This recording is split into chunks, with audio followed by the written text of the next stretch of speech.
These videos back just to help you out, hopefully give you guys some value and a little bit of coaching cues as you're working out from home.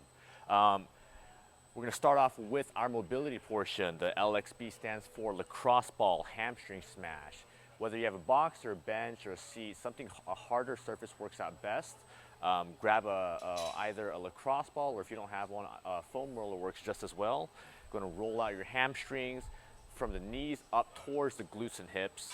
Then again, if you don't have a box, for the box hip stretch, you can use a chair or a couch, but you're going to put one leg up, perched up on the box or the bench, and you're going to let yourself kind of drift downward like a ragdoll stretch. And you'll do that both sides. And the last one is trap or T-spine, so that is up on the top portion of your neck, at the base of your neck, towards the middle of your shoulder blades with the lacrosse ball. Spend a good amount of time, especially with workouts. I'm sure your hamstrings and your traps and your mid-back are tight. So probably about 2-3 minutes for each of those mobility and stretching portions. Primer's 2 rounds today, starting off with our inchworms. Make sure your feet are ideally flat on the ground. It'll give you a better stretch in your hamstrings. Do the best you can. If you can't, keep your knees straight. Make sure you get a good push-up at the bottom, chest towards the ground, get that chest stretched out, warmed up for our push-ups today in the workout. If you want to add a little bit of a downward dog into a cobra as opposed to a push-up, that's a good way to get your shoulders and stretch out your torso too at the same time. 12 poor man's leg curl. Remember, these are the ones where you are lying down on the ground. For all these movements, I'm gonna link up a video to each of them if you need more of a visual example of what they look like. Be on the look out for those on Wodify. So 12 poor man legs curls, heel on the edge of the seat or the bench.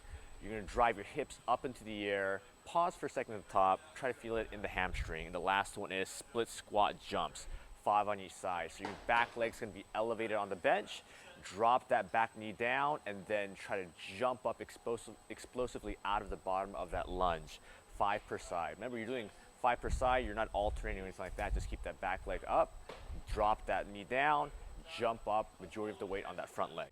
For our Metcon today, we are going to do an AMRAP 5 rounds. Each round is 2 minutes long, and then after each round, you'll have a 2-minute break. So 2-minute round, 2-minute rest, 5 times. Gonna end up to be roughly about I think an 18-20 minute workout.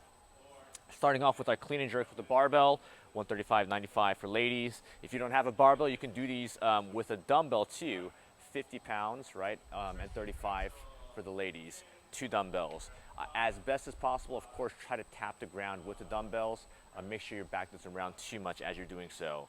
Then into alternating jumping lunges if you do not have a box. So ideally, if you have a box, you would do 10 box jump overs. But if you don't have a box, 10 alternating jumping lunges, 5 per leg. And then with the remainder of that 2 minutes, you're gonna be going into your max burpees, okay? Make sure you control your breathing, pace throughout this workout. You do want to be pushing the pace just a little bit because you do have a good amount of rest, that 2-minute break in between each round, but don't go blowing out of the gate the first round. Enjoy the workout, guys. Let us know how you do.